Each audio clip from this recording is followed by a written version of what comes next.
Chapter 22. That afternoon, Snowdancer Lieutenant Cooper was on his way out of the den.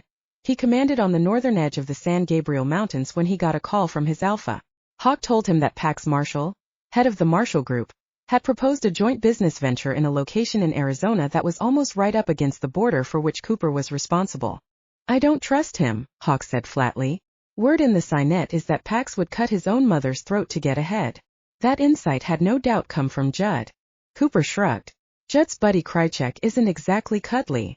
Yet, quite aside from his friendship with the Snowdancer lieutenant or the times Krychek had offered assistance to San Francisco, the male rumored to have murdered his way up the ladder had a mate who worked daily with empaths. Exactly. Hawk's eyes gleamed wolf blue. Talk to Marshall, see if we can work with him. If this is a real opportunity, dig into the ethics of the entire deal. Always. Cooper folded his arms, the deep bronze of his skin soaking in the sunlight that poured through the window of his office, that office hidden high in a natural curve of the mountain that held the den. Lucas's cub all right? His wolf growled, still enraged at the idea of anyone harming a child. Hawk thrust a hand through his hair. Yeah, bastards didn't touch Naya. Lucas's people are still turning over rocks, but an Ocelot pack named Skyelm has come up in the investigation. Keep an ear to the ground for any intel about them. Consider it done. Unfortunately, Cooper had nothing new to report to Hawk on the consortium situation. His alpha had asked him to investigate the shadowy group using his financial contacts, see if he could pick up any kind of a trail. These particular cockroaches are very good at hiding, he told Hawk. Someone thought this through, locked down all the information.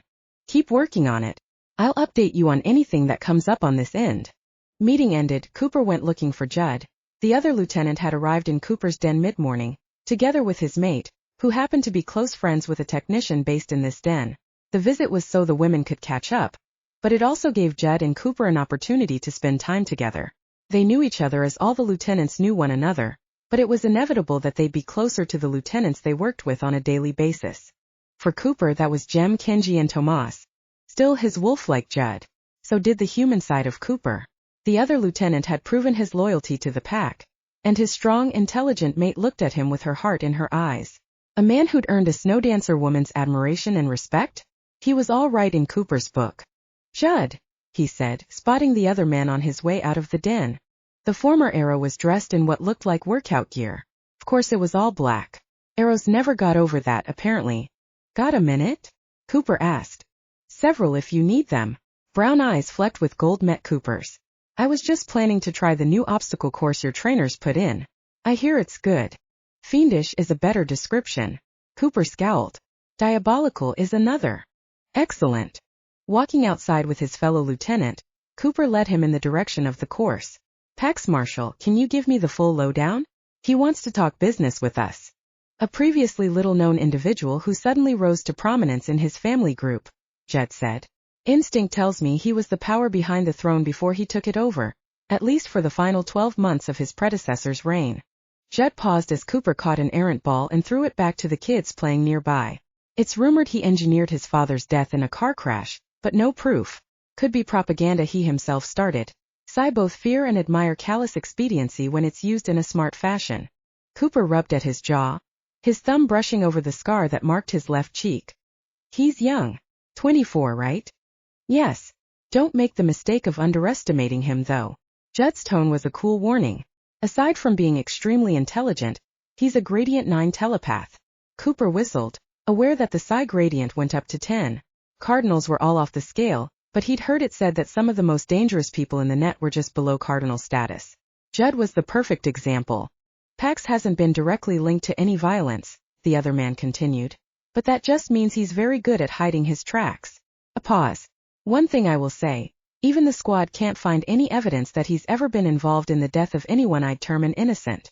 A ruthless but fair man, Cooper said, or a monster clever enough to conceal crimes that don't add positively to his image. Exactly. He grinned as Judd used his telekinesis to catch a pup in the midst of an uncontrolled fall, and floated the wide-eyed youngster to the ground. Overall, Pax Marshall is a calculating operator, Judd said, as if he'd done the rescue automatically, his mind on other matters. My take? This is apt to be a legitimate business opportunity. He's reaching out to Snowdancer because Snowdancer has a certain level of power in the post-Silence and post-Trinity world. Yeah, figures. It wasn't only the pack's own financial might that Pax Marshall would have considered, but also the influence they had on other groups. You think he's left silence behind? Judd shook his head in a hard negative. Aiden's had contact with him, and he's sure Pax is ice cold beneath the surface. He is linked into the honeycomb, but that empathic link can be achieved with a very minor shift in thinking. My feeling is that he sees silence as a weapon in a world where most people are held hostage to their emotions. Cooper paused at the start of the obstacle course. That gives me a good beat on the guy. Thanks. He gestured toward the course. Go on, try the beast. I'll stand over there and laugh at you. Challenge accepted. It wasn't until Judd started that Cooper remembered the other man was a fucking telekinetic. Oh, Judd didn't cheat. No, like all TKS, he simply moved better. It was hard to explain to anyone who hadn't seen a TK in motion, but while they weren't as fluid as changelings, they were damn close. And Judd Lauren was a former arrow trained to be a ghost. He moved like liquid smoke. He still fell flat on his ass on the same obstacle that had dumped Cooper the first time around. Clapping as Judd got up, with a dark look at the obstacle, Cooper called out, "Don't feel too bad. The pups failed that one too." Funny co-op. Then the stubborn man went back to the start of the course and began again. This time he cleared the obstacle with grace, kept going. By the end of the day, Judd had started the course 7 times and finished it 0 times. He had several bumps and bruises as well as a cut on his cheekbone, and after a shower, was sharing a drink with Cooper while they sat at an outdoor table they'd set up. How many times before you completed it? He asked Cooper. 1. Do I look drunk? He held up his orange juice. Psi abilities didn't mix well with alcohol, and the Psi Cooper knew tended to stay away from it. Cooper's wolf bared its teeth inside him in lupin laughter. 10. So you have 3 more to go before I've officially beaten your arrow ass. I've got tomorrow. Judd put down his drink and got up to examine the grilling machine Cooper had brought out. Cooper was about to explain the functions when his attention was caught by the sound of female voices. 3 women walked out of the den. 1 belonged to Judd, 1 was Brenna's friend, and 1 was very much Cooper's. Grace came straight into his arms, all shiny and fresh from a shower. Ah, he murmured for her ears only. I was hoping to get a chance to clean you up. She told him she'd be crawling through internal ducts today, as part of a routine inspection of the artificial sunlight system that illuminated the den. Turning a little pink under the cream of her skin, his mate rose on tiptoe and nuzzled at his throat. You could make me dirty first. He almost groaned, his cock reacting to her words like she'd stroked him with her pretty hands, or sucked him with her pretty mouth. When did you get to be so bad, Grace? He liked it a hell of a lot. When I had to deal with a certain lieutenant. His sassy mate turned to examine the table. You guys are all prepared. Cooper wrapped an arm around her as other packmates came out to join them, all bringing a plate to share. It was a small gathering under a clear night sky, the air redolent with the smell of food and flavored with conversation. People came and went as shifts changed, the atmosphere low-key and relaxed. Cooper ended up sitting on the ground, as did pretty much everyone but for a couple of older packmates who joined them for an hour. He'd tucked Grace down to sit between his thighs and she stayed warm and snug against him. At one point he realized her eyes were closing, and as he watched her slip into sleep, he thought back to a time when his deeply submissive mate had worried about having a relationship with a dominant. Back then, she'd have looked at him in total astonishment had he told her that one day, she'd fall asleep in his arms without a care in the world, even though he had his hand gently, possessively, curled around her throat. His wolf stretched out inside him, pleased and proud. His mate had enough courage for 1,000 dominants. Early the next morning, he kissed Grace goodbye, then got into a truck with 2 other packmates for the drive across the border to meet Pax Marshall. All 3 of them had rock-solid natural shields, the effectiveness of which had been confirmed by Psi members of the pack. Judd had volunteered to accompany them, but Cooper had shaken his head. We don't want Psi-like packs thinking we're vulnerable targets without you. Nodding, Judd had said. Remember, if it all goes sideways, even a Gradient 9 won't be able to smash through your shields without doing significant damage, and using a ton of power. Claw out his throat at the first sign of a telepathic blow. Don't give him a second chance. Cooper had considered carrying a weapon, decided against it. Again, it was about projecting a confidence that made it clear no snowdancer wolf was easy prey. He'd also made a conscious decision to turn up to the meeting in jeans, work boots, and a simple white t-shirt. Pax Marshall was all sharp suits. Cooper had no intention of appearing to cater to him. As it was, Pax surprised him. The handsome blonde male, his features sharply patrician and his eyes blue, turned up in khaki cargo pants and a white t-shirt, his boots very similar to Cooper's. Their meeting place, at Pax's request, was an empty piece of land in Arizona that belonged to Snowdancer, but that they'd left undeveloped because it was too small for anything useful. The area was open, with no way for anyone to set up an ambush. "So," Cooper said after they'd introduced themselves, "what's your proposal?" He'd already increased his estimation of the other man's political and manipulative skills. Pax had clearly dressed to put Cooper at ease. "This piece of land is in a prime location to provide an extension to the Computronics factory on the horizon." Cooper raised an eyebrow. "Except for the fact there's an abandoned warehouse in between on disputed land." That was why Snowdancer hadn't already bought the factory and associated land. The heirs were fighting so bitterly over the disputed parcel that it was too much hassle for too little gain. For any development to be a sound economic investment, the pack needed to own all 3 parcels. "It's no longer disputed," Pax said, his expression ice-cold. So he wasn't pretending not to be silent. That, too, Cooper thought was calculated. Pax had quickly figured out that Cooper had a great bullshit detector, so he'd opted for the straight and narrow. Or was giving the impression of it at least. "Is that so?" Cooper folded his arms across his chest. "Last I heard, they were threatening to murder each other with rusty knives. Human families could be frankly scary to a wolf." "I bought it," Pax said. "I paid both parties." That meant Pax had snuck in under Snowdancer's nose. But in doing so he'd been forced to invest heavily up front, and Snowdancer still held the winning hand. "Why would you pay twice for a useful but not prime piece of land?" Cooper asked, keeping the rest of his thoughts to himself for now.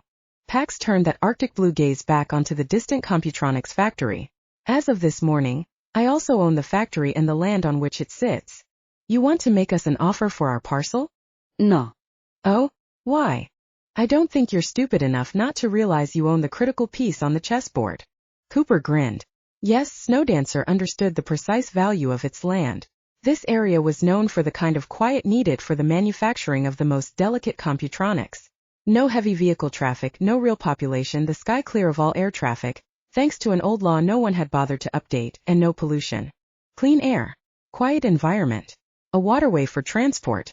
The 3 holy grails when it came to the creation of high-end computronics. And Snowdancer had the only access to the waterway in question. "We've got you over a barrel, Marshall."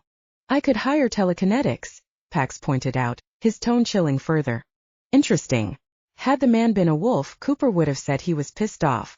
But since he was a psi widely thought to be deathly silent, it was doubtless a clever psychological game. "However," the other man continued, "it would be more efficient to bring you in as a partner." The resulting discussion was hard-edged and pure business. Cooper made no promises, but he hammered out a deal he could take to Hawk and the other lieutenants, should of course Pax pass certain other tests. Ethics and the environment included. There was also one other thing. "You do a lot of business with Ming Leben?" he asked offhandedly. The psi male paused and Cooper had the feeling it was genuine. Pax hadn't expected that question, wasn't prepared for it. "A small percentage," he said at last. "Why?" Cooper shrugged. "Word on the street is that he's going to start to suffer significant losses. You might want to pull out before the shit hits the fan." He wasn't giving anything away, not with Ming fully aware that Snowdancer had declared war on him. "Thank you for the advice." Pax's tone revealed nothing, but a day later, the financial grapevine was abuzz with the news that the Marshall Group had cut all ties with Leben Enterprises. Pax Marshall, it seemed, had chosen a side. That didn't mean he wasn't a cobra in the grass. Chapter 23. Ming Leben had ended his conversation with Pax Marshall an hour earlier without learning anything about why the Marshall Group had suddenly sold all its stocks in businesses associated with Leben Enterprises. The arrogant young telepath who'd seized the reins of the Marshall Empire had insisted the move was simply part of the family's long-term business plan. But Ming had heard whispers from his spies within the Marshall Group that Pax Marshall was pursuing a lucrative contract with the Snowdancer Wolves. That could not be a coincidence. He was sending a message ordering one of those spies to get him more details when he received a letter with the official Trinity seal. It stated that the entire body of signatories had voted on his application to join. Despite the backroom deals he'd made, that vote hadn't come down in his favor. He crushed the letter in his hand. Snowdancer.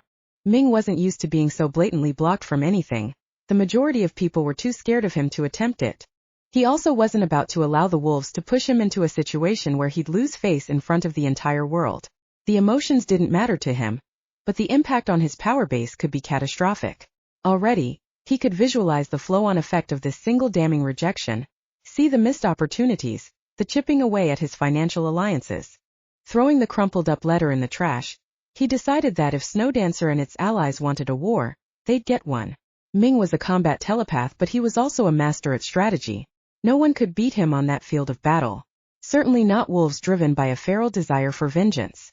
"Send me the draft of my proposal," he said to his aide.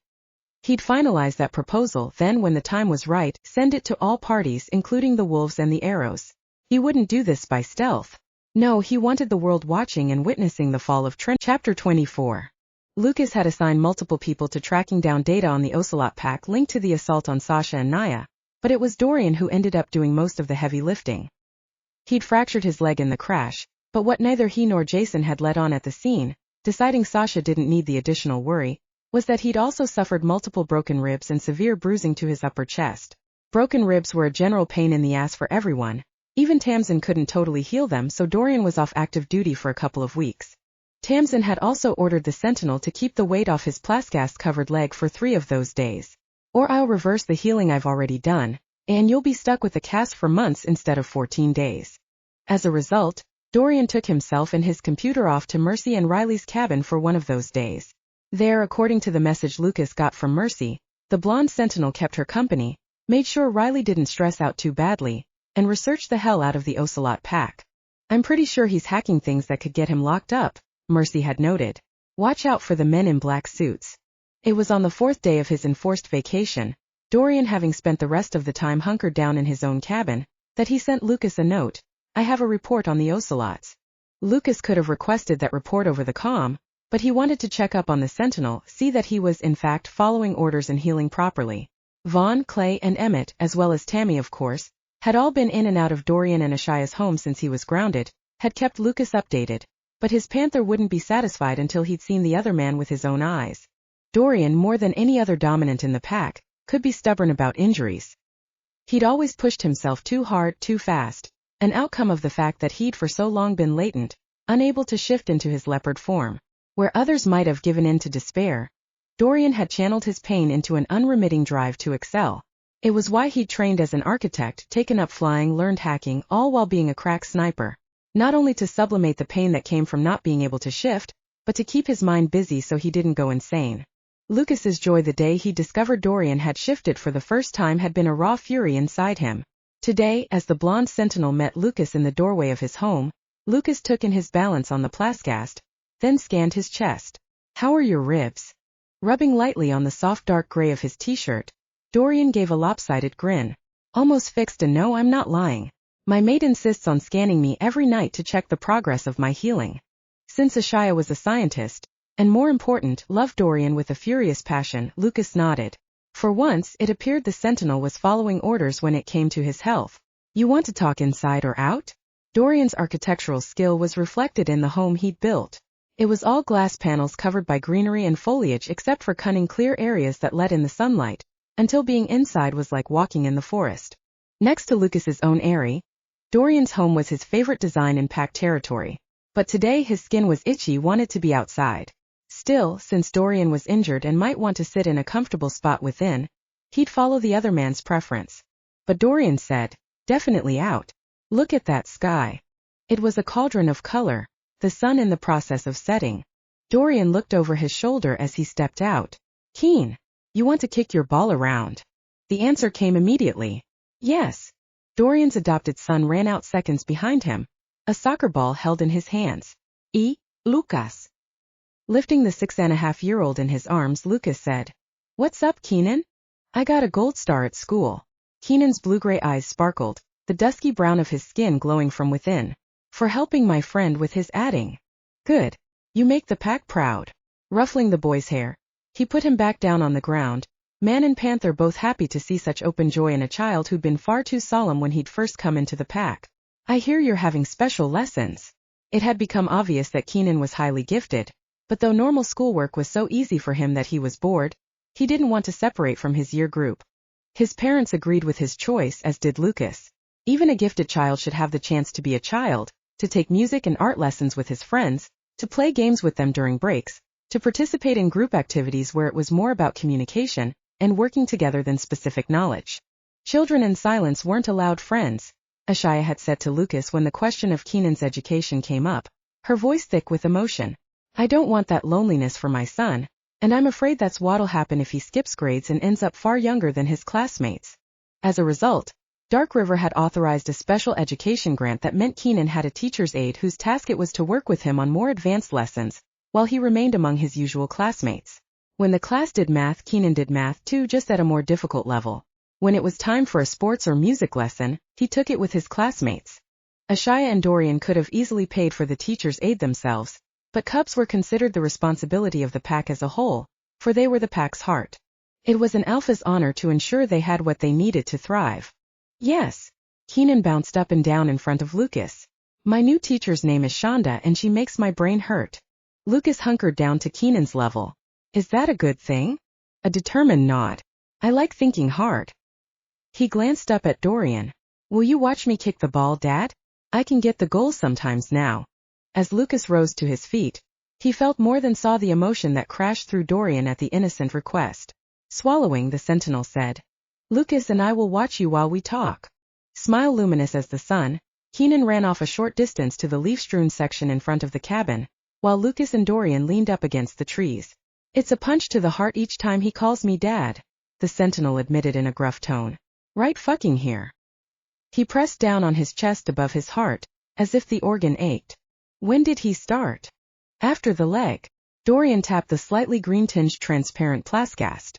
He said, Dad, that's just like the one I had on my arm. The sentinel grinned. He was so excited and it was all so natural. No big deal, you know?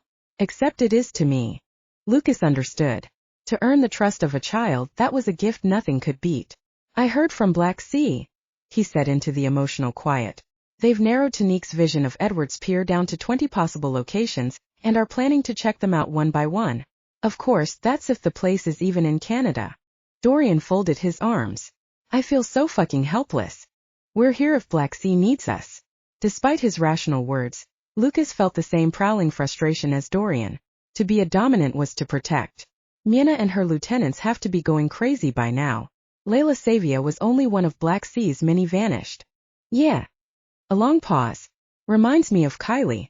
How I held my baby sister in my arms, and there was nothing I could do to bring her back to life. Memory smashed into Lucas. Of a laughing young packmate whose life had been stolen in a bloody, brutal way. We made the fucker who hurt her pay, he said with a growl.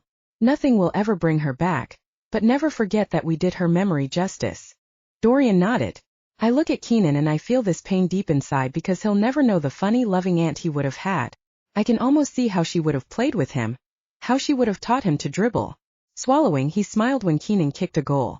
But I figure she's around watching over us. Kylie would do that. Ashaya walked out of the cabin before Lucas could answer, 2 mugs in hand and her feet bare. Her body was clad in a simple orange shift that set off skin a shade darker than her son's, as well as the arresting blue-gray eyes she shared with Keenan. Coffee. Her smile was sunshine banishing the dark, and her eyes, they were focused on Dorian, as if she'd sensed the pain that had rippled over her mate's soul, come out in response to it. Thanks, Shaya, Lucas said, deliberately using Dorian's pet name for her as a silent tug pulling the sentinel back into the beautiful present. If there was one thing Lucas knew, it was that Kylie would have wanted only joy for her adored big brother. The provocation worked. Growling low in his throat as he accepted his own mug, Dorian hauled Ashaya to his side, the electric curls of her unbound hair shining with hidden highlights in the sunset light. Why did you get him coffee? He grumbled. Now he'll never leave. Ashaya laughed and kissed Dorian, her fingers lingering on his jaw for a long moment before she turned to face Lucas. Did you hear Mercy was trying to do pull-ups? Lucas almost spit out his coffee on a bark of laughter. Did she succeed? She told me she was up to 7 when Riley made her stop, Dorian said, his very amused leopard in his eyes. Can you imagine his face when he walked in? It was a priceless visual. Poor Riley. Lucas had a good idea what Mercy was up to with her antics, because when a dominant predatory changeling female loved, she loved with every ounce of her being. While I was there, Dorian added, I got into the swing of things. Pretended my ribs were killing me and I needed all kinds of assistance. I thought Riley was going to strangle me at one point. Shaking her head in laughing reproof, Dorian's scientist mate gently patted his chest just as Keenan called out to her. I'll leave you two to talk. I've been in the lab all day working on the human alliance implant. Her smile faded at the edges. It'll do me good to stretch my legs with our future soccer star. Dorian closed his hand over hers, his eyebrows drawing together. Hold up. What aren't you saying? Ashaya looked over as if to ensure Keenan was happy in his play before replying. I don't know for certain yet. Her voice was troubled. But I have a very bad feeling the implants are going to start failing in months if not sooner. I don't mean simply ineffectiveness. I mean a degradation that'll impact the brain. Lucas sucked in a quiet breath, all amusement instantly erased. You're talking about the same implant that's in Beau's head? He asked, referring to the effective leader of the human alliance. The one that shields his mind against psychic manipulation? Natural human shields were far weaker than the rock-solid ones possessed by changelings. Nodding, Ashaya said, I haven't shared my concerns with him yet. Amara and I want to be positive beyond any doubt, because the very first group that received the implants? They're beyond the stage where a surgical removal is safe. That group included Beau and his top people. I won't mention it, Lucas promised as Dorian cuddled Ashaya against him, murmuring things to her that made her nod and whisper back. Shit, Dorian said after Ashaya left to play with Keenan. If those implants fail, we lose Beau. That would be disastrous. While the other man had made bad mistakes in his original interactions with DarkRiver and Snowdancer, he'd proven to be a cool head with whom they could build a relationship. Even more critically, he had the charisma and the passion to reach millions of humans, and convince them to believe in the vital importance of uniting under the Alliance banner. Lose Beau a night and the Alliance would disintegrate, of that Lucas was convinced. It wasn't strong enough to survive without him, not yet. And if they lost the Alliance, Trinity would fall. The world could not afford for Trinity to fall. The instant it did, the consortium would sweep in and chaos would reign. Jaw grim, Lucas said. Let's hope Ashaya and Amara disprove their own theory. It was a very faint hope. Together, Ashaya and her twin were the best in the world in their field. Dorian's eyes reflected the same bleak knowledge, but he just nodded. So the ocelots. His expression darkened further. Our old information was out of date. They did used to be a small but strong and stable pack in their region, but they got caught in the insanity that hit the Psi. You're talking literally? Lucas's gut went tight as he remembered the murderous violence that had nearly overwhelmed the Psi race at the start of this year. Yeah, Skyelm is based next to a large Psi hamlet. The ocelots have plenty of room to roam, but their main pack settlement has always been near the border. Just a historical thing no one bothered to change because the two sides kept to themselves. Glancing over at his mate and son when they laughed, Dorian exhaled. But when the Psi started losing their minds because of the shit that was going down in their Psi net, the pack was caught out. Dorian drank more of his coffee but didn't seem to taste it. His mind on whatever it was he'd discovered. I can't figure out why the hell the Alpha didn't move his people, since the Hamlet outbreak happened after the first major outbreaks in New York. At which point Lucas thought the entire world knew ordinary Psi had suddenly become deadly neighbors to have. How many? He asked quietly. Dorian wouldn't be this affected if the pack had lost 2 or 3 members. The Sentinel's words were brutal. There are only 7 survivors. From a pack that was 93 strong. Lucas's hand clenched so hard around his mug that he almost cracked it. How is that possible? The casualty rate was far too high for a predatory changeling pack pitched against the unthinking insane. Ocelots were unbalanced. Dorian's eyes turned into chips of ice. Skyelm had too many elders and children. Not enough aggressive dominance physically able to defend the pack. Claws pushing at his skin, Lucas had to make a conscious effort not to snarl. He tried not to judge other alphas, but the situation Dorian was describing should have never happened. It was an alpha's responsibility to ensure his pack had a balanced complement of dominance in the prime of their life. Sometimes that meant putting out the call to friendly packs for intrepid young men and women who wanted to take up higher-level positions than they could hope for in their own packs at the same age. Other times it meant making the tough decision to dissolve the pack by requesting integration with a bigger pack. Even if the ocelots had no one they could amalgamate with, Lucas said, they could have asked for recruits from other feline packs. Fellow alphas like Lucas would have even authorized temporary transfers to support Skyelm until the faltering pack had enough permanent packmates. Why didn't they? They did put out the call, Dorian said, to Lucas's surprise. Catch was they only wanted ocelots, no other cats. That's why we never got a request for help. A tight shrug. There aren't many ocelots in the country, and while the other packs are healthy, they're also small, can't afford to lose members. But, Dorian's clipped tone grew harsh. They all, each and every one, offered to accept an amalgamation request if it was made. Skyelm said it wasn't interested. That was flat-out arrogance, and it had led to the decimation of almost an entire pack. The survivors who's left? Two of them are children, Dorian began. Alive because a submissive grabbed them in the middle of the carnage, threw them in a room, then barricaded himself inside with them, hacking off the hands of anyone who tried to get through. Lucas growled in approval. That was exactly what a submissive packmate was meant to do in such circumstances. Take any children in his or her vicinity and keep them safe. At least one member of Skyelm knew his duty. Only 2 soldiers, Dorian continued. Both were badly injured in the fighting but are now up and walking. The pack healer is alive.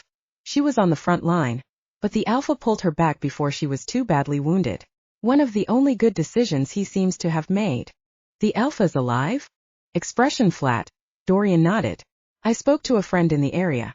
He says according to a few humans who were trapped in buildings near the Psi Enclave/Skyelm border, and watched the fighting go down, the pack's dominance protected the Alpha above all others. That wasn't necessarily the wrong move. A dead Alpha could collapse a pack's cohesion, especially if it was a weak pack to begin with.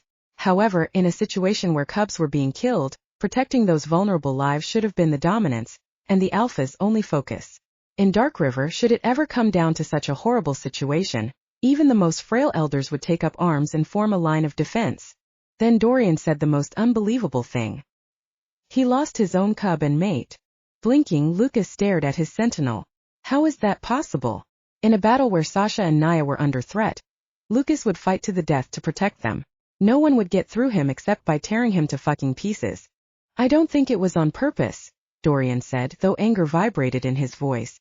Far as I can piece together, Skyelm left one side of their settlement unprotected, believing the danger to be only on the border. A crack of sound, coffee spilling to the forest floor. Shit! Putting the cracked mug on the ground, Dorian shook off the coffee that had spilled on his fingers. You can figure out the rest. Lucas could, and it wasn't pretty. It doesn't sound like Skyelm would have the capacity to organize a kidnapping of any kind, much less hire a mercenary group. And why the hell would they want to attack DarkRiver when they could have reached out to us for help? Lucas would have accepted the refugees without question. DarkRiver more than big and stable enough to integrate the 7 survivors and provide them any help they needed. While leopard changelings formed the vast majority of DarkRiver, the pack included Psi, human, 1 jaguar, and several lynx packmates. It was, in fact, the best pack for Skyelm to have approached in the aftermath of the massacre. Especially since, unlike the alphas of smaller packs, Lucas wouldn't have worried about a dominance challenge from the Skyelm Alpha. He was too strong, had held power too long, and his sentinels were loyal beyond any question. Here's the thing. Dorian ran his fingers through his hair. Skyelm was small, but they have a couple of patents courtesy of 2 elderly packmates who'd invented things and signed over the patents to the pack as a whole. Bastian tracked the money generated by those patents, and he says that a month ago, someone transferred $2 million of it to an offshore bank where the trail goes cold. From there, Lucas realized it could have been funneled to the mercenaries. I need to talk to the Skyelm Alpha face to face. No matter his disdain for the other man's decisions, Lucas wouldn't judge him guilty of Naya's attempted kidnapping without firm evidence. The consortium was too good at setting friend against friend, at creating fractures where none had previously existed. You planning to leave DarkRiver territory? Dorian straightened, his leopard a wild green presence in his eyes. Luke, you know that's not a good idea. I can't ask him to come here, not when he must be all but broken. The other Alpha had lost his pack, his mate, and his child in a single horrifying day. Lucas wouldn't wish such hell on anyone. I have to go to him. Letters to Nina. From the private diaries of Father Xavier Perez. April 30th, 2074. Nina. The villagers are safe. The Psi assassins have given up and gone away, and the people we saved know to stay in their hidden new home until things change on a far wider scale. Today, for the first time since I lost you, since our people were butchered, I felt God in my heart again. And in the ray of dawn sunlight as it touched a child's peacefully sleeping face, I saw hope. The Psi soldier with whom I work in the darkness to thwart his fellow assassins shows no one his face, but these villagers know mine, trust mine. I am one of them after all, my skin the same dark shade, my features familiar, my language theirs, my race human. Now, however, it seems I'm also a rebel in a sense I could have never predicted only months earlier. I fight alongside a man I would have once murdered for the simple fact he is Psi, and it was Psi who so viciously stole everything from me. That shames me, and yet I write it here because I want you to know who I've become since I lost you. The good and the bad. Nina. I miss you. Xavier. Chapter 25. 24 hours after Dorian told Lucas about Skyelm, Lucas's sentinels and mate worked together to cover his absence while he moved alone out of the territory. It was the fact that he was on his own that had most worried his people, but a single panther moving alone in the night was a shadow. If he could have made the trip overland, there would have been zero risk of detection, even from other predatory changelings, but that would have taken too long, so Lucas had called on a party he'd never expected to need, Nikita Duncan. Sasha's mother owned more than one airline as well as a fleet of private craft. She'd got him on an unlogged flight on a small plane piloted by a man she assured Lucas wouldn't betray him, even under threat of torture. Sounded good, but Lucas wasn't about to trust anyone in her employ. Had Dorian not been out of commission, the Sentinel would have been his pilot of choice. Still, since Nikita considered Lucas integral to Sasha's continued security, he was probably safe. Getting into the already warmed up and ready-to-go plane on an isolated runway outside the city, he chucked his small pack inside, hauled himself in, and recognized the scent of the pilot. When the fuck did you get a pilot's license? Max Shannon put his arm on the back of his chair and grinned over his white shirt shoulder. His features a handsome mix of Caucasian and Asian and his black hair neatly cut. The dimple in his left cheek had fascinated Naya the last time Max and Sophie visited DarkRiver territory. Lucas's cub had kept touching it, as if trying to figure out how it was made. Seemed a good skill for a security chief to have, Max said in answer to Lucas's question, especially when the woman I'm meant to protect is constantly on planes. He lightly tapped the control panel in front of him. Pre-flight checks done. The other man began to get up. I just need to close and lock the door. I'll do it. Thanks to Dorian, Lucas was experienced at the process, but he made sure Max had a clear line of sight to his actions. Pass the pilot test? Giving him a thumbs up, Max angled his head forward. You want to sit in the co-pilot chair? Nowhere else, Lucas said before sliding into the seat. He'd forgotten there were two people in Nikita's organization he did trust. Max Shannon and his wife Sophia Russo. Max had helped DarkRiver more than once, plus, since Sasha and Sophia were friends, Max was often in Sasha's orbit. And Lucas's empathic and intuitive mate had never once caught anything bad about the ex-cop. Neither had Lucas. Most importantly, the cubs adored Max. He was one of the good guys. You do realize your current taste in employers is inexplicable, right? Lucas commented after picking up the headset Max pointed out to him. The other man shrugged and put on his own headset. Sophie and I live in hope that we'll drag Nikita over to the side of light. A sudden grin that once again revealed that dimple in his left cheek. Linked as the sight was to memories of his cub, it had Lucas's panther prowling to the surface of his skin. It might even happen this century, now that Anthony's in the picture, Max said. Snorting, Lucas nodded at the lights of the control panel. How long you been flying? Don't worry. This is my first real flight, but my instructor said it'll be just like in the simulator. Funny Shannon. You tell Nikita that one too? I only tell your mother-in-law knock-knock jokes, Max responded with a straight face before he began to taxi down the private runway marked by small glowing beacons. For some reason she never says who's there, so the whole process comes to a premature end at knock-knock. I'm constantly dejected. Chuckling, Lucas didn't speak again until they were in the air after a smooth takeoff. San Francisco a glittering sprawl to their left. You have the brief? Max nodded. Plan was I stay with the plane, while you prowl off into the dark. Plan was. I'm offering to go with you if you need backup. Lucas considered it. Max was as well trained as his own sentinels, and taking him along would have no impact on the security in packed territory. However, his original reasoning for going alone still applied. If this was about stealth, a panther alone stood the best chance of skating under the radar. There was also another consideration. No, he said to the other man. I need to know the plane is ready to go the instant I hit the runway. Can't take the risk of someone sabotaging it. Lucas couldn't afford to be away from DarkRiver for long, not given how visible he'd been lately, courtesy of his role with Trinity. Someone would notice his absence. The man I'm going to see, he's physically far weaker than I am, so the security issue is minimal. Could be an ambush, Max said with the grim clarity of a security chief for a woman a lot of people wanted to kill. You prepared for that? And don't predatory packs have rules about entry into another's territory? I'm going over land unclaimed by changelings until I hit Skyelm's borders. Warning them of his arrival wasn't on the agenda. As for a possible ambush, I'll see them before they ever spot me. Being jet black had significant advantages. Advantages Lucas intended to teach his daughter as soon as she got a little older. Of course, it would make it a devil of a thing to find her when she was being cheeky, But Lucas would rather have that than not teach her skills she could use to protect herself should she ever be trapped alone and far from help.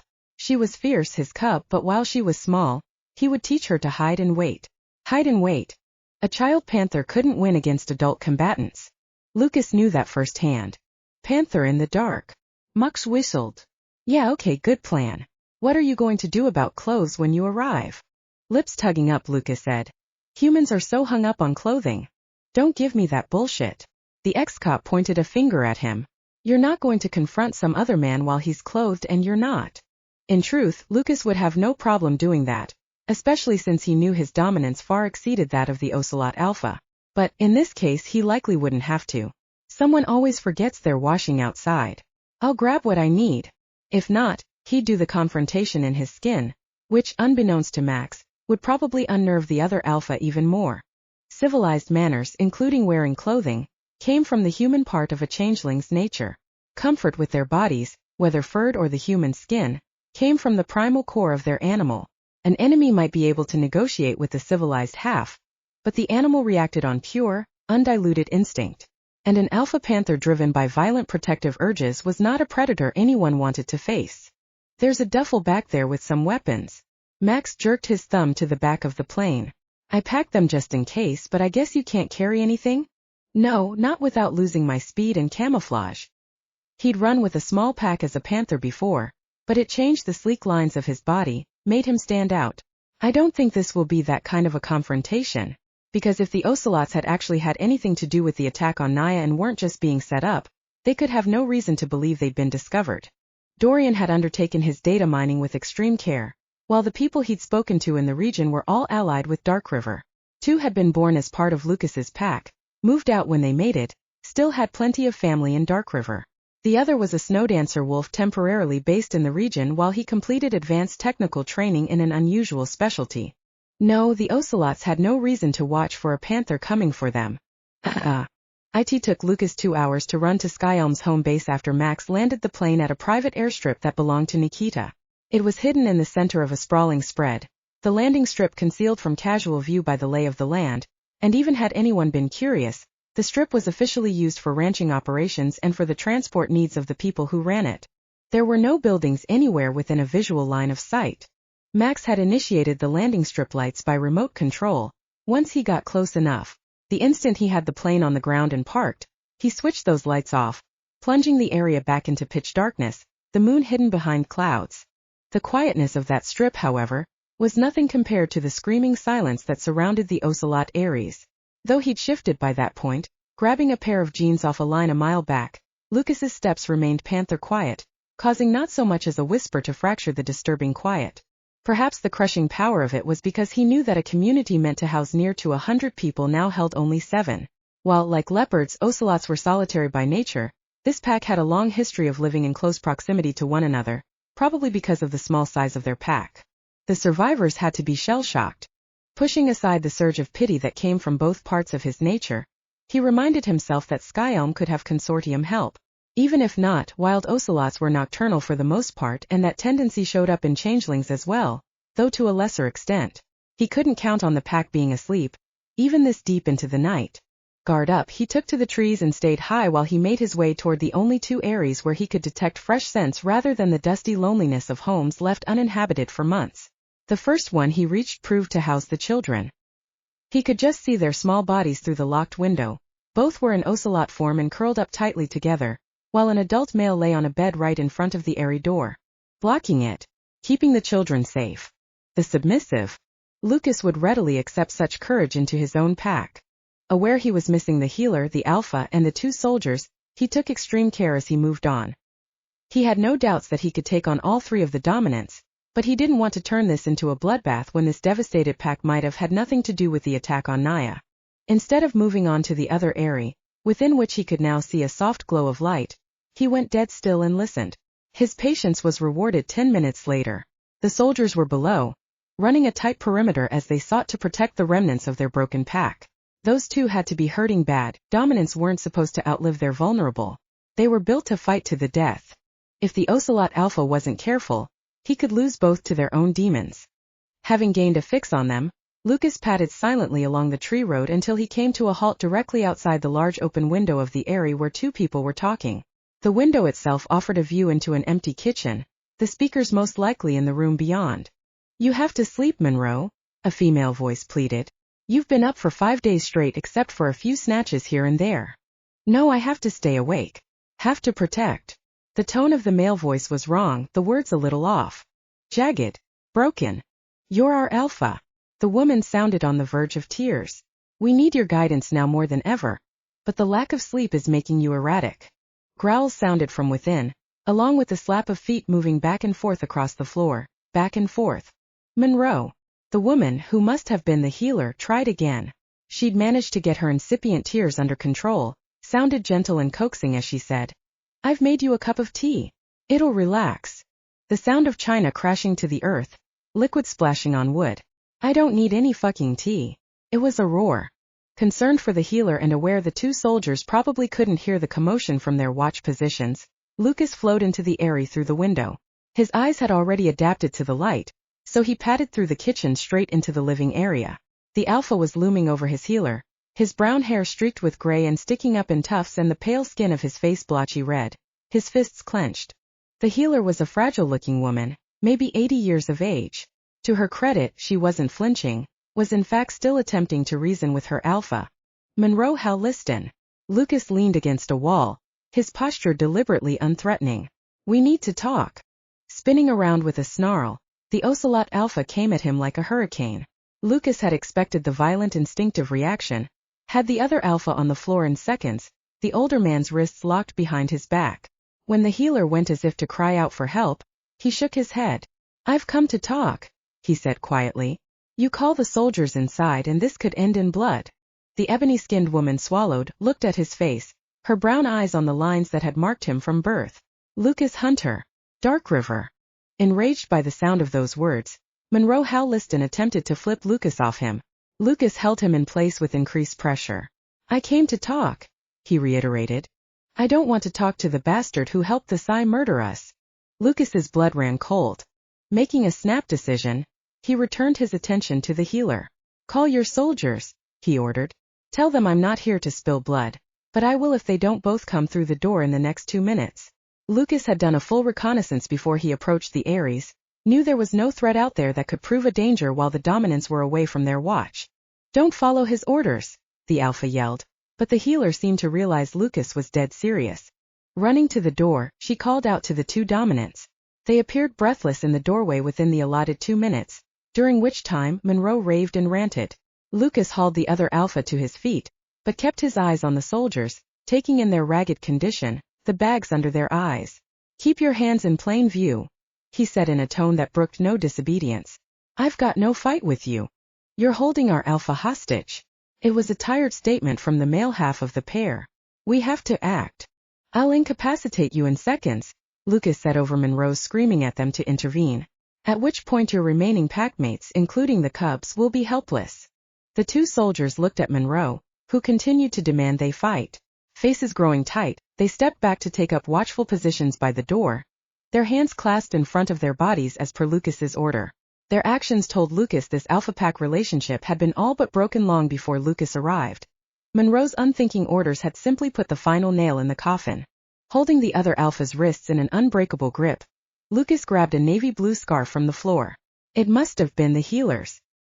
He dragged the alpha into a chair, then used the scarf to tie the other man's hands to the back of it, so that they could have a face-to-face conversation. He didn't think Monroe Halliston was thinking clearly enough to attempt to break his bonds by semi-shifting, but if he did, Lucas would do what he had to do to control the other alpha. "You blame DarkRiver for the deaths of your packmates?" Eyes now a pale greenish-brown with an elongated black pupil, the alpha bared his teeth. "It all began with you," he yelled. "You and your Psy mate." He spat on the floor as if he tasted something foul. "Without you, the Psy would have remained in their world and we would have remained in ours. Safe." This wasn't the time to tell the ocelot male about the rot in the Psy net and how it had infected Psy minds. The outbreaks of insanity had been inevitable. It was Sasha and other empaths like her who'd stopped the massacres from being even worse. Without the domino effect of Sasha's defection, those yes might have never awoken in time. "You hired mercenaries to kidnap my child." he said, a heavy feeling in his gut. A sly look flitted over Monroe Halliston's face as the healer lifted a trembling hand to her mouth, while both soldiers visibly blanched. Prove it. It was a challenge. Chapter 26. Do your packmates know about the $2 million you transferred into an offshore account in the Caymans? Lucas asked. The mercenaries tell us that the full fee was $4 million. An irresistible amount. That second payment would have cleaned out your pack savings. The Ocelot Alpha curled his lip, but the healer spoke before he could spit out further insults. How could you? It was a shaky whisper. That money was the only thing we had left to give the cubs. Their parents are gone, their grandparents are gone, their friends are gone. At least with that money they could have a good life, have choices. Baring his teeth at the elderly woman, the Alpha said, "Shut up and get out." He didn't seem to notice the reaction of his soldiers, but Lucas did. The two were staring at their Alpha not only in shock, but also in disgust. The healer was sacrosanct in a healthy pack. No one in Lucas's pack would ever get away with insulting Tamsin. He might disagree with her at times, might even get angry with her on very rare occasions, but even he would never talk to her in that ugly tone. No. The healer's entire body trembled as she came to stand next to Lucas. You don't get to give me orders anymore. I don't know who you are, but you are not my Alpha. Hissing and growling, the Ocelot Alpha attempted to get up, chair and all. Lucas slammed him back down but didn't speak. Instead, he gave the healer the chance to say whatever else she needed to say. When Monroe Halliston ignored her to shout, "Get this traitor out of here!" to the two other dominants, they didn't respond. The once Alpha had lost them. As if realizing that at the same time, the older man began to yell, "You're fools! Don't you see what he did? He opened the floodgates and we were caught in the flood. Your brothers and sisters and parents would still be alive without him. My mate would still be alive. My son would still be alive." Another growling snarl. "Why should he get to keep his mongrel child while my son lies dead?" Lucas's claws sliced out, but he forced his enraged panther into patience. There was more here than met the eye. Monroe was too unstable to have pulled off what he appeared to have pulled off. First of all, according to the conversation Lucas had had with Bastien prior to leaving for Texas, Monroe couldn't have done the financial maneuvering involved. He doesn't have the skill. The man in charge of DarkRiver's financial assets had told Lucas. The steps it took to move that money from the Cayman's account without leaving any kind of a trail? It requires years of experience and an in-depth knowledge of banking systems. Bastien had thrust a hand through the dark red of his hair, his green eyes sharply intelligent. To put it another way, you couldn't do it, and you've got way more financial expertise than the Ocelot Alpha. The only person in San Francisco who could is talking to you right now. And since Bastien's level of expertise was in no way common, it was highly improbable that Monroe Halliston had simply hired someone. Especially when Bastien had found zero indications that the Ocelot had paid out any money but the $2 million down payment to the mercenaries. No one that good would work for free. "Mongrel child?" One of the Sky Elm soldiers said into the stunned quiet, her voice trembling. "Is that how you think of me too? My father was human after all." Her former Alpha stared at her, and when he spoke, he betrayed far more than he intended to. "It would have been a lot better for the world if we'd all stayed in our separate corners, human, Psi, and changeling." The Ocelot's tone was broken rock, harsh and grinding. "This so-called Trinity Accord, it'll just lead to more death, more destruction." Volume increasing, he said. "The smartest people have already realized it. They're working to get us back to where we should have been from the start." That sounded very much like it could be consortium rhetoric, but Lucas wasn't about to rely on guesswork. Before he could speak, however, the male soldier said, "Those aren't your words." A steady tone, but one that demanded attention. "Who did you betray us with?" Monroe jerked. "I didn't betray this pack." His voice shook with the force of his passion and resolve. "Everything I've done was for you." "Oh," the soldier asked. "What were you intending to do with the DarkRiver cub? Murder her in vengeance?" The man who'd once been Alpha to these people suddenly paled, as if realizing how far he'd gone. "Of course not," he whispered. "I don't murder children." "So where was she supposed to go?" the soldier insisted. "Did you expect us to take you at your word and accept her as falling out of the sky? Never mind that DarkRiver would have ripped apart the world searching for her?" The sarcastic question made Monroe Halliston snap. Wrenching at his bonds, he said, "My friends made preparations for the child to be shipped out to Australia." "What friends?" the healer asked. "I never knew their names." "You trusted anonymous strangers?" "Strangers who saw the truth, who wanted to help us get vengeance." A smile meant to intimidate. The ship was ready and waiting in San Francisco port. That was the genius of it. Our enemies would have been scrabbling to find clues, and all the while, the child would have been locked up in a boat in their own territory. You're a fool if you think that would have worked, Lucas said quietly, though his blood was raging. He didn't need more from this pathetic excuse for an alpha. Lucas' people were more than good enough to find the ship in question, given the relative scarcity of vessels bound for Australia that used San Francisco port. Do you really think a single ship, plane or car would have been allowed to depart San Francisco had Naya been taken? You don't have that much power. Lucas shrugged. We have enough. And they had friends, including a woman who had the authority to ground entire fleets of planes, and an ally who controlled vast areas of the sea, but he wasn't about to share those details with this man who was about to die. Go, he said to the soldiers and the healer. You know there can be only one outcome here. Had Monroe Halliston been mentally ill, with no awareness of right or wrong, Lucas would have swallowed his rage and forced himself to show mercy, but grief alone wasn't an acceptable excuse for what this man had almost done. He had taken actions that could have led to the murder of Lucas's mate with her warm, empathic heart and smile that was his world, and the abduction of his barely one-year-old cub. Naya's fear would have been a traumatizing wound carried forever in her heart, as Lucas carried the scars of his parents' deaths. No, he would not forgive such a crime. The world had to understand that DarkRiver protected its own, and that to come after anyone under Lucas Hunter's protection was to sign your death warrant. Yes, he could act civilized, but he remained a panther under the skin. At the door, the Skyelm dominance came to attention. We'll stay, bear witness, the female soldier said in a quiet voice. Her partner nodded. Accepting their right to remain, Lucas glanced at the healer. Go, he repeated in a gentler tone. You don't need to see this. The woman was sobbing, but she didn't argue with him. Waiting only until she'd left, Lucas looked down into the face of the man who'd betrayed his own pack in a selfish desire for vengeance. Changeling law is clear. You sent outsiders into my territory. Those outsiders had orders to take my child, even if that meant killing my mate. The penalty is death. The air around Monroe began to shimmer, as if he'd finally figured out he could shift and escape his bonds. Lucas didn't hesitate. His claws sliced through Monroe's carotid and jugular in the split second before the shift took hold. He was good once, the healer whispered to Lucas while the two of them stood below the Ares, waiting for the soldiers to return.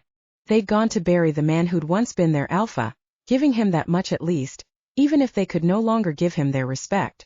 Arrogance became a way of life for him well before the Psi attack. The healer hugged herself. I could see it settling in, tried to counsel him, but he would never listen. He always knew best. She swallowed. Even his sentinels couldn't get him to pay attention, see what he was doing to the pack. Then they should have walked away. A pitiless answer, but that was how a pack was supposed to function. An alpha had no automatic right to the loyalty of his strongest men and women. He earned it. If he didn't have that loyalty, he didn't have the right to be alpha. Yes. The healer sighed. I think they stayed because we had so many elders and children and because of inertia. Her hand trembled as she wiped away the remnants of her tears. The money cursed us in a way. It made it easier to stay with the pack than to strike out and find a new life. Lucas tried to be charitable toward the dead, but the truth was that their choices had helped doom the pack as much as Monroe's mismanagement. But don't blame those two, the healer whispered urgently as Skyelm's sole surviving dominance reappeared in the distance. They wanted to roam and explore, were held back by our lack of dominance, and their babies for all the responsibility they'd taken up. Lucas had already figured that out. These two couldn't be older than 22-23. In DarkRiver, they'd be junior soldiers at most. Waiting for the two to reach him, he said, It's done. They snapped to attention. Yes, sir, the female said. We didn't place a marker, the male added defiantly. He doesn't deserve that. A pause followed. Before the healer seemed to realize she was now the highest-ranking member of Skyelm. I don't know what to do, she said bluntly. I don't know if another Ocelot pack will take us. They're all so small, and we'd come with only 2 soldiers as opposed to 4 people who need protecting. I think you're selling your submissive packmate short. Lucas had silently checked the other area after cleaning up the blood on his body, discovered the submissive had armed himself with knives and was waiting behind the door. Call him down. All the adults need to be here. And the survivors of this pack needed to learn to forget bad habits starting right now. Submissives in DarkRiver were treated as equal packmates, simply those with a different skill set and strength. Never would they be excluded from such decisions. Only when all 4 adults surrounded him did Lucas say, Did any of you know what Monroe was up to? They all shook their heads. the submissive having been briefed on what had happened. Lucas picked up no signs of deception. He'd already been certain about the soldiers and the healer. Now, having just seen an example of how this pack had thought of its non-dominant members, he realized the submissive was the last person Monroe would have trusted with any plot. "I'm extending an invitation for you to join DarkRiver." Relief crashed over their faces, too powerful to be hidden. Changelings who weren't loners by choice were lost and broken without a pack. "But," he said before anyone could speak, "we function very differently from Skyelm. You'll have to learn our rules and abide by them." He pointed at the soldiers. "You too will be demoted to what your rank should be, given your age and skills." Both nodded so quickly that Lucas realized neither wanted to be in a position they couldn't handle. "Intelligent then. Good. I already have a senior healer," he said to the oldest member of Skyelm. "But she'd welcome help." Lucas's pack was growing day by day. There was plenty of room for another pair of healing hands. "I know Tamsin," the other woman said with a smile that lit up the weathered lines of her face. "She's brilliant and far more suited to a strong pack like DarkRiver than I'd ever be. And I'm tired. Sat too, her expression told. "I'll be happy to assist her where I can and to care for our orphan cubs the rest of the time. Those cubs will need parental figures." Lucas included both the healer and the submissive in his next statement. "Do you want that responsibility?" "Yes." The submissive's voice was firm, though he didn't have the dominance to meet Lucas's eyes. The less disruption to their lives the better. They've barely started speaking again after the trauma. Lucas nodded. "I'm leaving tonight. Pack up what you need and be ready to leave here in 48 hours. He'd send a team to secure the Ares, put anything his new packmates didn't need into storage. By changeling law, the land itself would be forfeit if Skyelm had occupied it through historical rights. By general law, humans and Psi were locked out from claiming such vacated land, but it would be available for a changeling pack to claim so long as they could defend it. If, however, Skyelm had purchased the land, then Lucas would make the decision as to what happened to it. These people were now his responsibility, and that included taking care of their financial legacy. "Can we leave tomorrow?" one of the soldiers blurted out. "It won't take long to pack what we need, and the rest we can come back for at a later time." Looking around, Lucas saw no disagreement on the faces of the other ocelots. There was too much pain here, he realized, too much loss. They needed to escape. "I'll organize it." He slashed a claw down one side of the male dominant's face, did the same to the female dominant. Neither flinched.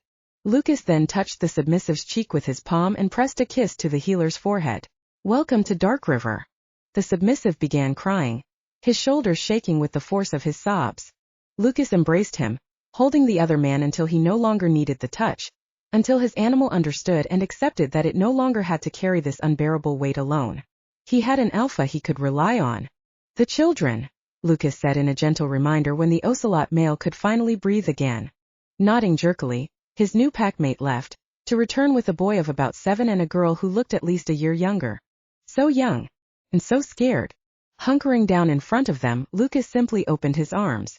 They came instinctively to him, knowing from the stances of their packmates that he was safe, and feeling his strength.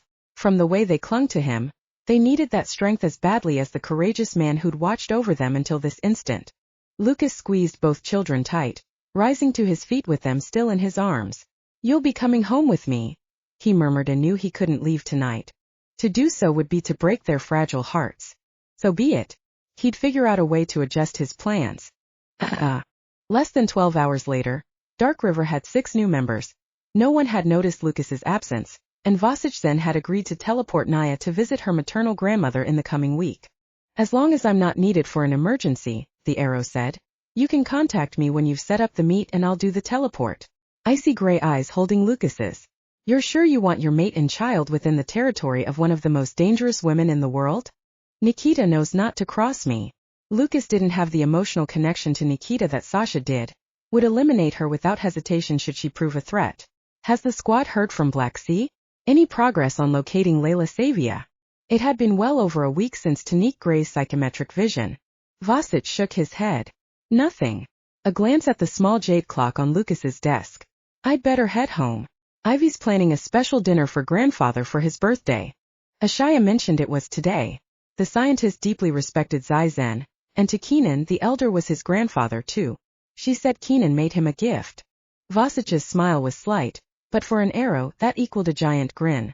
It's a portrait of grandfather done in rainbow colors that he has solemnly promised to place in his study. I teleported him to visit with Ashaya and her family earlier today. That promise Lucas thought said a great deal about Zaizen. A powerful man who'd surely made many ruthless decisions in his long lifetime. He'd nonetheless not lost his soul.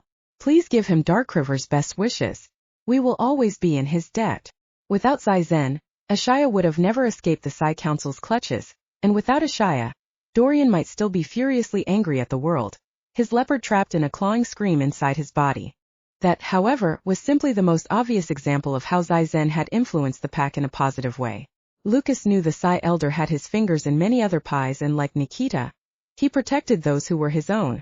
In this case that included DarkRiver since Keenan and Ashaya called the pack home. I will, Vasich promised before teleporting out. Alone, Lucas turned to his desk and slid his computer screen back into the body of his desk. He'd only arrived home at close to 1 this afternoon, wouldn't have minded a few hours rest, but he'd come into the office instead so people could see he was in the territory. Once here he'd spent the time wisely and cleared a backlog of tasks that fell to him as the head of DarkRiver's business enterprises. Not everything, however, that would take another 3 hours at least. Walking out to where his admin sat at her own desk, he said, "You going to shoot me if I head out?"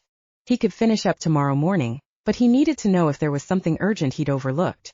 Rhea rolled her eyes. "Like I could stop you." Grinning, Lucas tapped her on the nose. "We all know you're the boss of this office." Rhea might be human, but she was one of the strongest members of the pack, her status in the hierarchy that of a senior maternal dominant. Now her scowl was thunderous. "Tap me on the nose again like I'm a cub and I'll break your hand." "Boss of the office," he reiterated before ducking back inside his own space to grab his leather synth jacket. He'd borrowed Vaughn's jet cycle, and at those speeds even a panther felt the chill. Shrugging into the jacket, he walked back out to Rhea. "I heard Mia Lin caught a cold." Her face softened. "Only a sniffle. Emmett's got her with him today." Eyebrows drawing suddenly together over the silky brown of her eyes, she said, "How do you even know that?" "She just developed it this morning."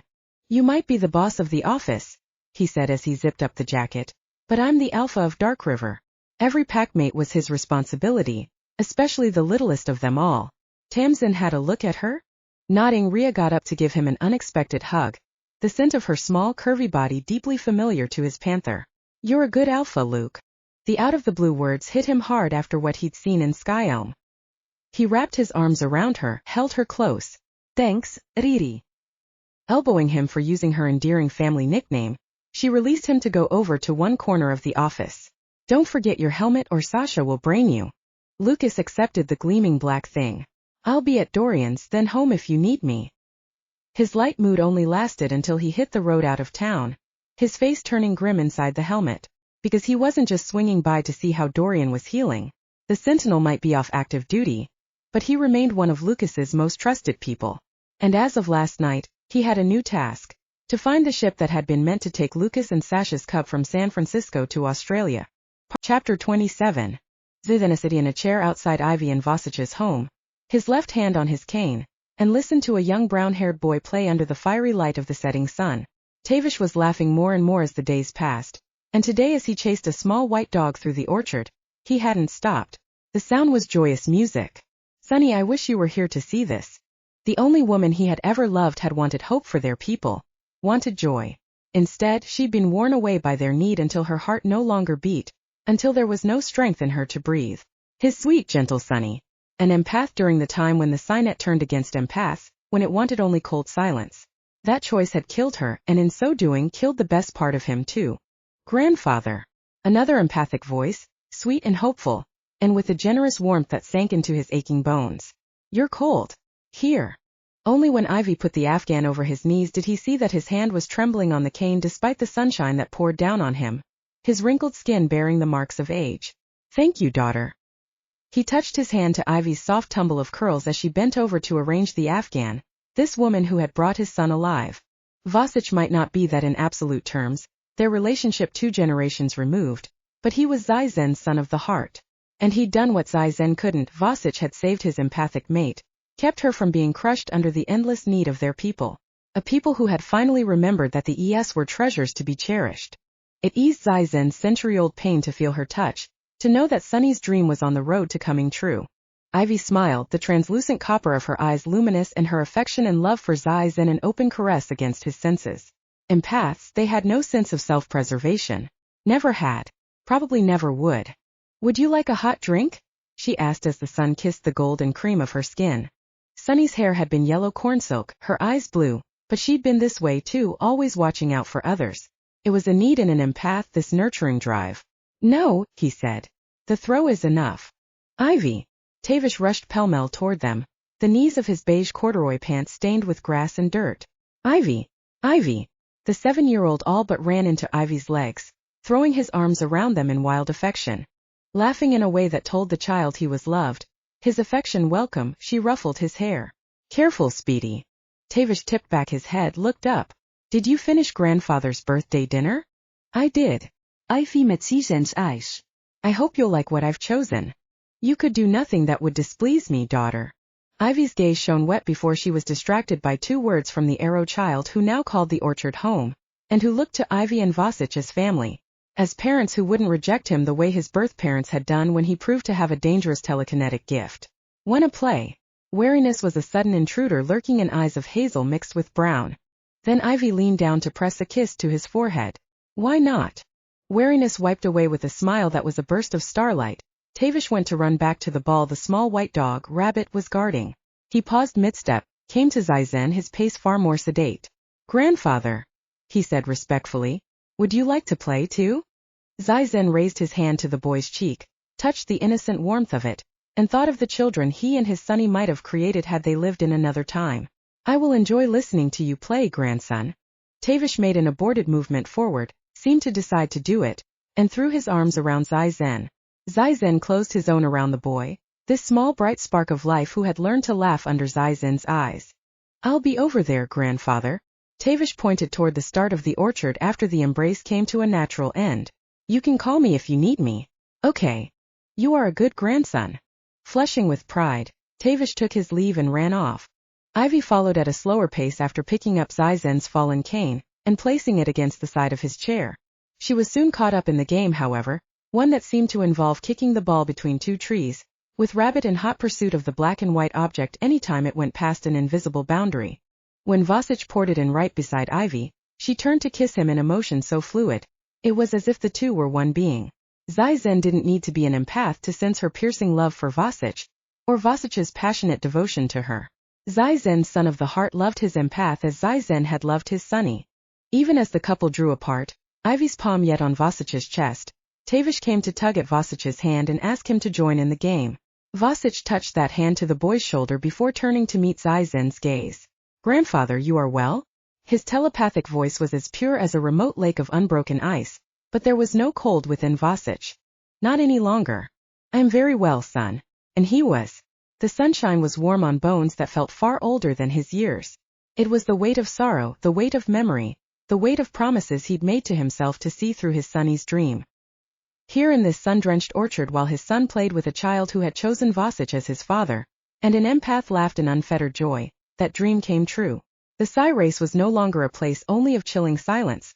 The Psynet no longer a stark black and white landscape devoid of emotional bonds. The time of endless darkness was over. There, sonny. It is done. Vasich felt his grandfather go.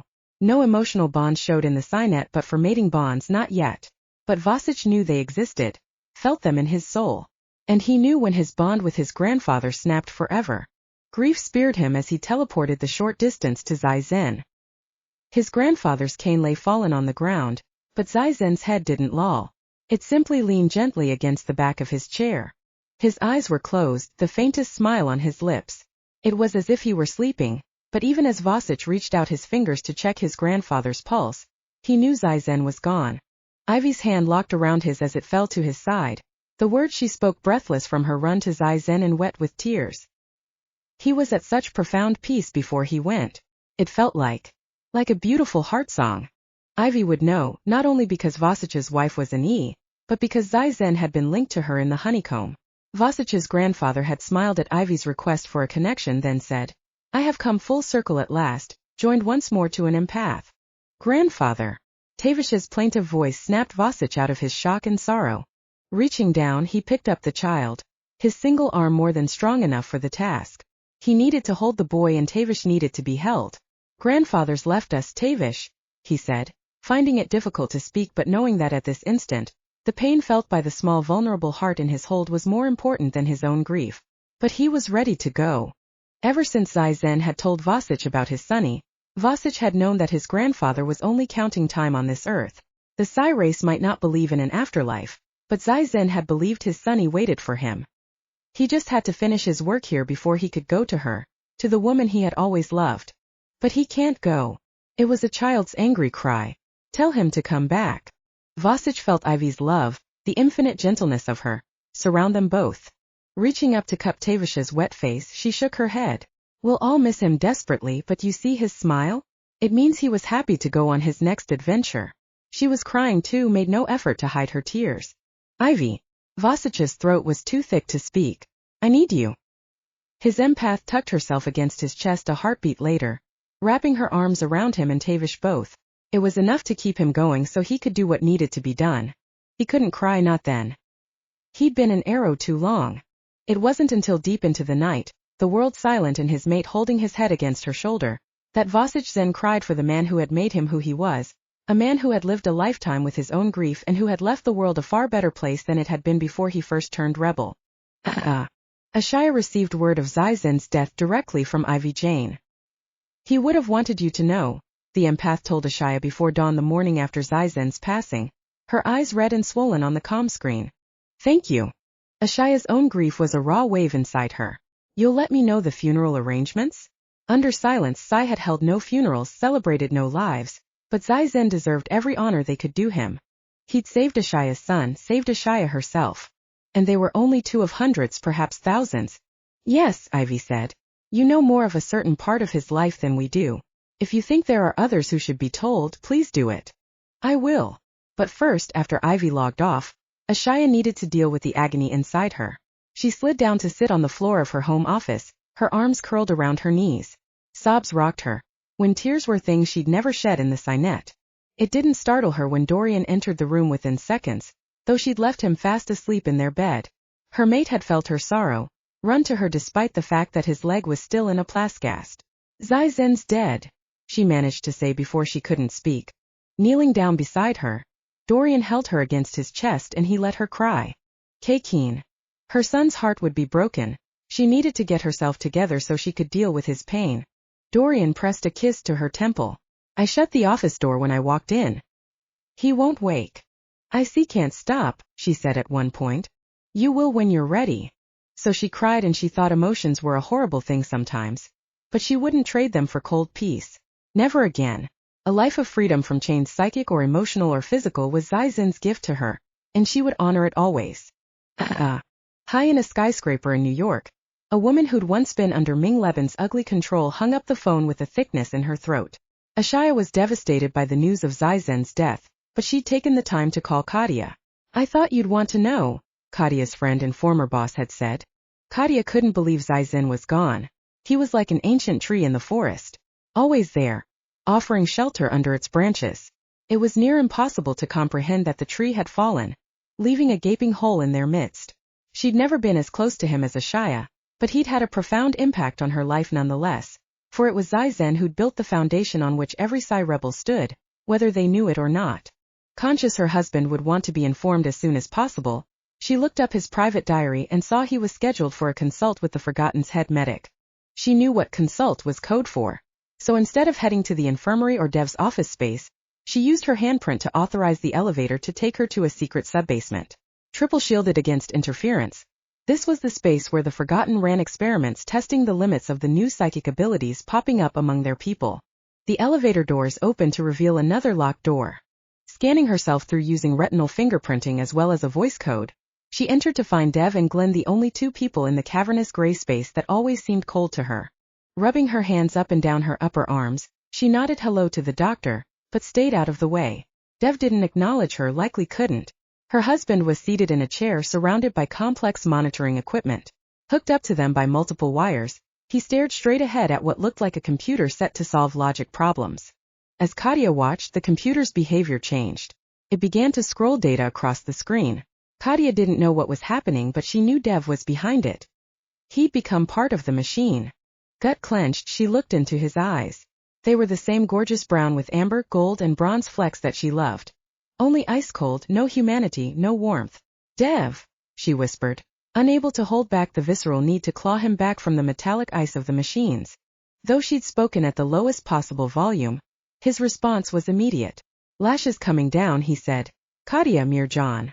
A rusty voice, but his lips curved into a smile as his eyes warmed to shimmering gold on the upward rise of his lashes. She could barely wait long enough for Glenn to unhook him from the monitoring sensors. Wrapping her arms around him the instant he rose to his feet, she shivered and held him even tighter. You're so cold. Dev cuddled her to his chest. I don't feel it, but Glenn says there's a definite surface temperature drop when I interface with higher-level machines. No need to worry though, was the doctor's cheerful addition. His vitals carry on as per usual.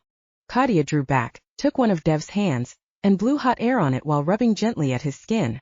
What about your mental state? Her skin felt tight over her cheekbones, her heart that trapped bird that returned in times of greatest stress and fear. What's it do to you each time you become part machine? Katia. Dev tipped up her chin. You keep me human, no matter how many machines I touch. Fear still knotted her gut. You're getting so strong. He did things like turn on household computronics without even thinking about it. The dark of his hair sliding forward. Dev bent so his forehead touched hers. And I love you more each day. I'm in no danger of losing myself. His skin was warm now, and whatever he'd done this morning, their psychic connection had never once flickered. She had to remember that, believe in that. Dev might be changing, becoming something new, but he was still the man who loved her. He was also the leader of the Forgotten, a people who'd had far more dealings with Zai-Zen than the rest of the world ever guessed. I have sad news, she said, her throat thick again. We've lost Zai-Zen. Dev's grief was a rough, harsh thing, and it was painfully rawly human. Aiden didn't want to deal with Trinity or Ming Leben right now. He wanted to be there for his friend, to take care of details so Vasich didn't have to. But Zai-Zen had believed in Trinity, had spoken to Aiden at length about it the last time they had a conversation. It is a construct of raw hope, this Trinity Accord of yours. A bold, audacious, defiant thing that challenges the world to be better and demands that people be the very best they can be. Never let this construct fail, Aiden, for so long as it stands it broadcasts that challenge. Sooner or later, even the consciously deaf will have to listen. For that reason and that reason alone, Aiden forced himself to stare at the proposal that had arrived in the hour directly after Zai-Zen's passing, at a time when Vasich and Ivy had told no one but Aiden and Zaira, and Ivy's parents. At least Ming Leben could be acquitted of the crime of trying to use Zai-Zen's death to his own advantage. That was the only good thing Aiden could say about the letter that had gone out to every signatory of the Accord. Proposal for a European alliance. The Trinity Accord presents a hopeful view of the future, but in the short time since its inception, it has already proven lacking in the basics, and is a group clearly dominated by certain parties to the detriment of others.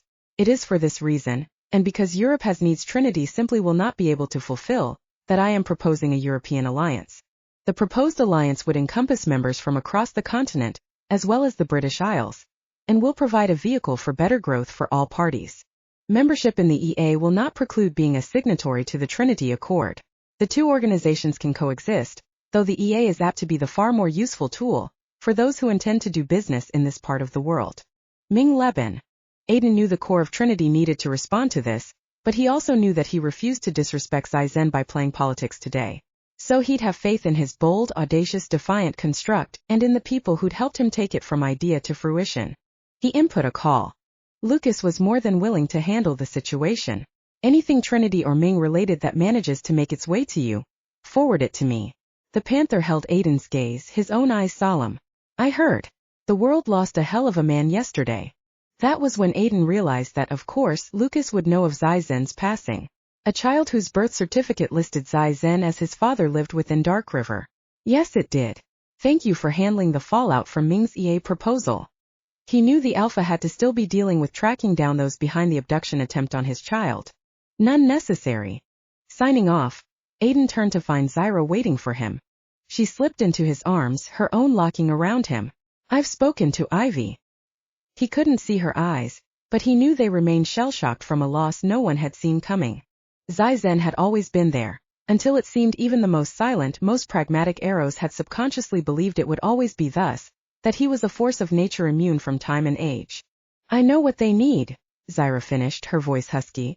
Aiden nodded, then together, the two of them started to do what they could to help bear the load.